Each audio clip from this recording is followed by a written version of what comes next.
Hello, my name is Luke Petro and we are Team Bear, and today we will be presenting our final project for the Real-Time Operating Systems course, Check and Shake. Check and Shake is a motion detecting system implemented using the Demo 9 S12 NE64 development board. Now, I would like to go into the four objectives to be met for this project by building upon our previous course projects. First, using this accelerometer from our previous projects, we are to distinguish between four different types of motions. Second, we have to detect any change in the potentiometer data value if it is ever adjusted on the development board.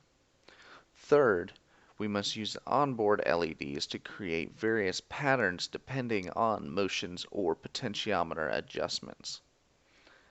Lastly, we have to communicate the different motions detected, the accelerometer data, and potentiometer information through the serial port all in real time. The different hardware we used in this project is the Demo 9S12 NE64 board, the accelerometer we previously selected, the ADXL335, a generic 9-volt battery and its connector, and a casing to contain all of those previously mentioned parts in a more compact and safe arrangement. Later on in this presentation, our team will also discuss just how these objectives were accomplished on the software side of things while building off our previous course projects. Now, on this slide, you can see the physical architecture of Check and Shake. We used an open-ended cardboard box as the framework so as to make our project easily accessible and visible and mobile, since it is meant to be carried and waved around. Additionally, there is a cap-like structure attached to one side of the main housing that protects the accelerometer and its wire connectors. Now my colleague will go on to discuss the software architecture of Check and Shake. The project uses an API which provides access to all the peripherals on the board, like ADC, switches, LEDs, and the potentiometer. The API does so by providing functions like open, IOCTL, read, and write. So let's say I want to read from the ADC, I would say something like x equals read ADC, 1, which would give me the analog value read at channel 1 and store it into the variable x. The next part of the code is the serial port initialization.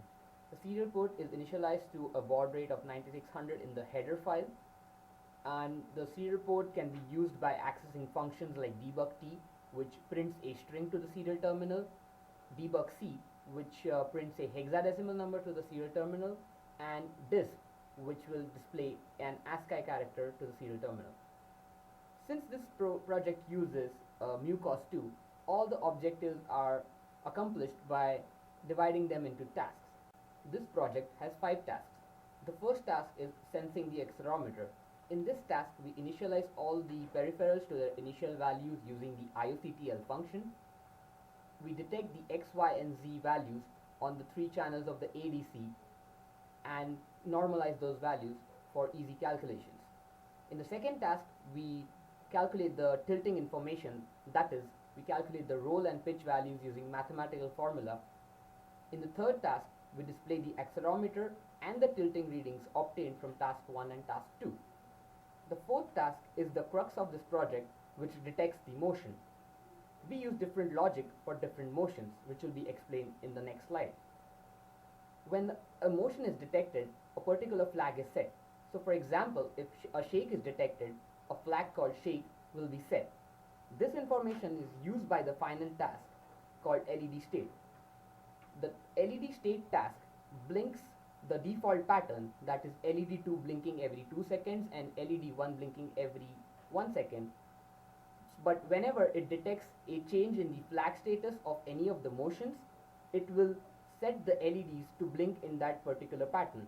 So for in this example, when a shake was detected, it will set the LEDs to blink twice, which will indicate that a shake is detected. Now Zach will explain the different logic used to detect the motions. Alright, to differentiate between the different types of motion, we would have to pull the x, y, and z values, and then use them relatively to each motion. For shake, we would initially pull x and y, and then there would be a delay, and x and y would be pulled again. If there was a significant change in both of the values, it would result in a shake. The logic for click is very similar to this, but instead it would pull Z. If there was a significant change in both of the Z values, there would be another delay and it would pull the Z values again. If there's another significant change, it results in a double click. Otherwise, it results in a single click. The logic for check is very similar to double click, except this time it will pull the Z and Y values. The Z value will be going in a downward motion, and the Y value doesn't matter which direction it goes. But then there would be another delay, and it would pull the same values again. This time the Z would be going in an upward motion, and the Y would be going inversely to the previous motion. Some of the issues that we faced when making this project was that we found that all the variables used in the project are global in nature. This was a problem because random access to any variable by any task led to incorrect values of the variable used and thus giving incorrect results. To fix this, we made each task into a critical section using semaphores. We would start each task with append and end each task with a post. This ensured that access to any of the global variable is performed by only one task at a time.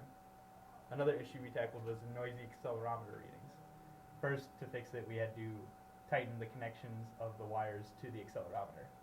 We also used a software filter implemented using a mathematical formula. The filter is implemented in task 1. The last thing that we had to deal with was a sensitive potentiometer. What we found was that just slight bumps in the potentiometer would result in a change of 1 unit. To fix this, we made it so that there would have to be a greater than 1 unit change to result in a change in the potentiometer. After testing each of the motions, we found that out of 10, this was the average number of correct responses.